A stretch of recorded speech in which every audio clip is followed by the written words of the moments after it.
If you want to lose, learn from losers. If you want to master the game, play with masters. That's been our motto from the beginning. That's the first thing that we do. But yeah. That is just how simple this game is. Today we're talking about the 5 ways to find seller financed real estate and 3 ways that you definitely won't find great seller financed pieces of real estate. Hello YouTube, I'm Christian, this is Cody. Welcome back to the channel. Excited to get rolling. Our first topic we're going to cover are the 3 ways that you don't do this, because you can do it all the right ways, but there's a ton of stuff out there where people are saying, hey, do X and Y. There's 3 things absolutely wrong. Yeah, there's 3 things that people love to do that we absolutely disagree with, and we'll get into why. The first one being find a distressed property so you can negotiate on the price. I hate this, Cody. Why do we hate this? Well, we buy from people that have done well in the game because we want to learn from them. You can buy a piece of real estate, really easy to buy real estate, but what are you learning when you do it? Because if you're not staying intentional, you're not learning, you will not grow, even if you make a little bit of money. So why would I want to learn from someone who got in a place where they're distressed? Why would I want to buy from somebody who has completely flunked out of this real estate game? I'm not going to learn anything but bad practice from them. We don't buy from distressed sellers. If you want to lose, learn from losers. If you want to master the game, play with masters. That's been our motto from the beginning. That's the first thing that we do. But yeah. That is just how simple this game is.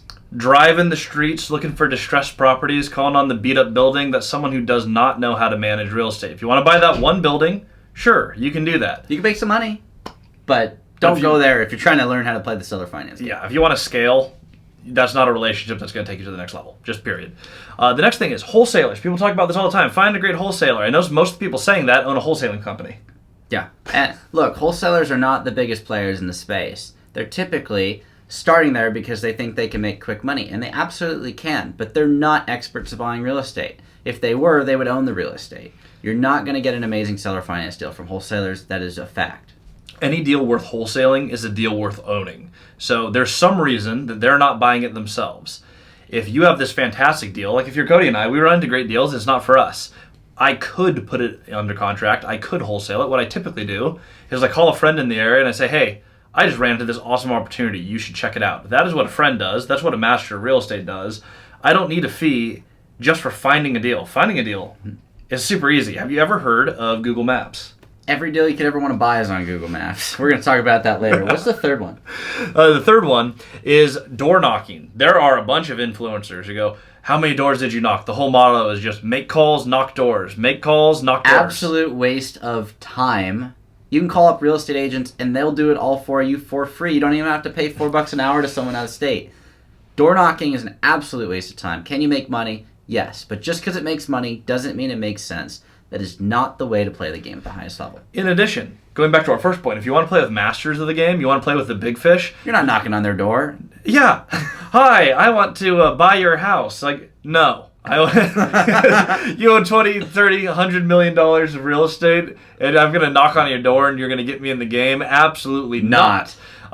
Let's get into how you actually do this. And the first thing does start with calling those owners. It is a fact. We cold call. How much would you say we cold call in an average week? How many calls we make? A few. I mean, I could count it on my hands. Yeah, I'm going to say 1 a day. Yeah. If I average it out, it's going to be like 1, maybe 2 calls a day. And we don't really call on the weekends, so I mean, it's... Yeah. Probably count it on my right hand. Yeah, let's say... Easy math. Let's say we call 5 times a week. That doesn't feel like a job to me. No, not at all. I'm not making 100 calls a day. We're not blowing up everyone's phone. And we're buying more real estate than most of the folks that are doing 100 calls a day. Yeah, you just have to call and you just figure out, okay, who owns multifamily in my market? So before you do any of this, you start with a goal. Like, where do I want to go? And what market do I want to be in? Yeah, depending on where you want to go. You want to go to Mars, you're going to need a different vehicle than if you're going to 7-Eleven down the street. You may need to build a rocket. So you need to figure out how big of the multifamily do you have to buy, and then you figure out who are the players. And we do that through Google Maps. We have a video, how to find any property owner ever, check it out. But you just figure out who are those players, and then call them up. Yep. Very, very easy to do. And those players, you're trying to find the people who've done what you're trying to do. If you're trying to buy your first 12 to 20 unit building, you're going to look for 12 to 20 unit buildings. Revolutionary, right? Who owns it? Yep. Not you. So figure out who owns it, and then figure out how to make that you. Yep, and you're going to talk to them, and we get into this in other videos too, but you're going to talk to them about how they got there, not about buying their property. That's not how you play the game. If you're doing that, you're doing it backwards. Learn how they got there, They will help you get to the next step. I absolutely promise you. Don't ask for the sale. They'll teach you how to do it. It's the best thing on planet Earth. It's so easy. You learn how they built their portfolio, and then you repeat it. So source number one, the people who own the real estate. Who finds the most real estate deals professionally? Real estate agents. They are out there trying to find deals. And people talk all the time, I don't need a real estate agent. Why would you want to do that work yourself? That's awful. That's how you blow a ton of time. Talk about highest and best use of time. It's not door knocking. It's definitely not making 100 calls a day. I've got a real estate agent who got us an off-market 10-plex, seller financed. Thank you, Eric. Yep, thank you, Eric. Foundation Group. Bubble Man. He also got us a 12-plex. And that 12-plex, we're under contract on it right now. We're working on closing that out next month. Phenomenal deals. Also seller financed, low interest rate, long-term fixed rate debt. It solves for how do we buy it, how do we never lose it. Great deals.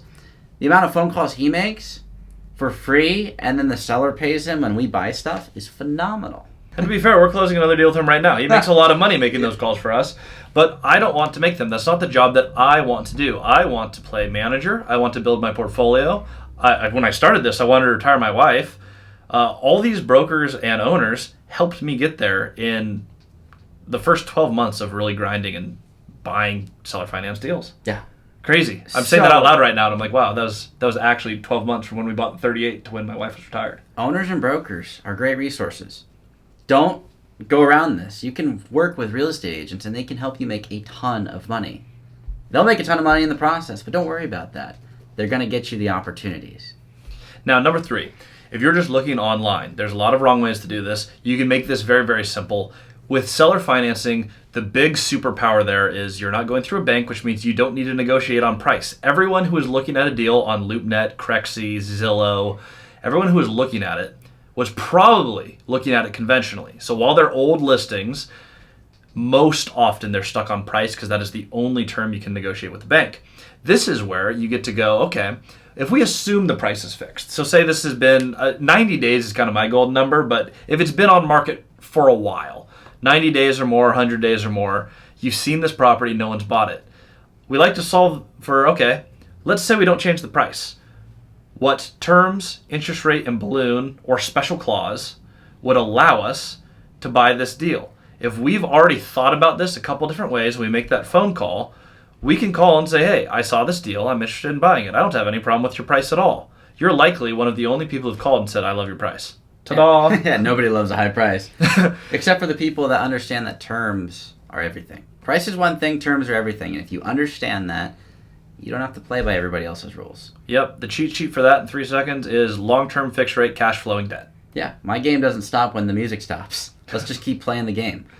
If you can go around the conventional bank box, price is irrelevant. That's pretty much it for the old listings. Just make the calls. If you're the one person doing it and you've come up with a different idea to hit the seller's objectives, have that conversation, figure out, make sure that's actually the objective. But that's really, I would say we're close to 50% of the deals we've done have been done exactly that way. Now let's talk about networking events as number 4, because networking events are a place where you can meet with owners. Understand that most of these are a liar's club. Most people like to flex. And the thing about the flexing is they're usually not as big as they say they are. And if they are, they just have a big ego and it's hard to learn from them. So, networking events you got to take with a grain of salt. However, you can meet with big owners. They're typically going to be the quiet people in the room. But if you can build relationships with those people, you can absolutely springboard into a couple opportunities, be it seller finance or not. Those are great ways to get into opportunities. 100%. I've met so many people, some of the people we've partnered with, capital partners we've met at various events. Some of them paid, some of them free. It doesn't really matter. Just being around investors and talking real estate is going to make you better. Another added benefit, Cody and I just met with one of our investors. This wasn't a networking event, this was just a meeting, but it's the same type of thing. We go out in public, you meet with someone, you talk real estate.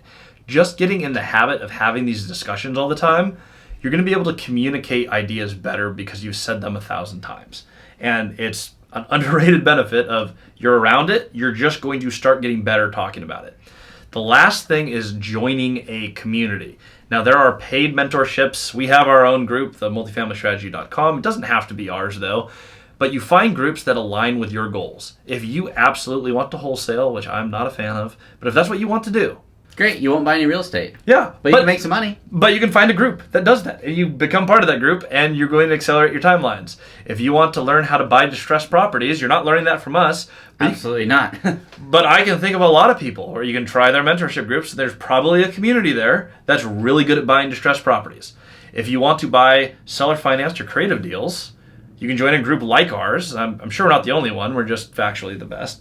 But you can join a group, be around other people who have the same goals, the same objectives, moving the same direction. You're going to go astronomically faster. We've actually had people in our groups who have found a deal, their financing fell apart, and other people from the group stepped up and said, we loved that deal. We followed you through the whole journey. We want to step in and fund it. The synergies happen when you get in a community. It doesn't have to be ours, but find a group of people doing what you want to do. And make sure it's relationship based. It's not transactional. It's not little deals. The story is worth more than the real estate. And the story comes out of the relationships that you build with the people around you. So we talk about these networking events. We talk about the community. Relationships worth more. The story is worth more. And if you put that at the forefront of everything you do, that is ultimately how you get these seller finance deals. So that's it for today's video. But these are the ways to not find great seller financed opportunities and the 5 ways to find fantastic seller financed opportunities. If you like this, make sure to hit the subscribe button. Check out the multifamilystrategy.com, and we'll see you next time.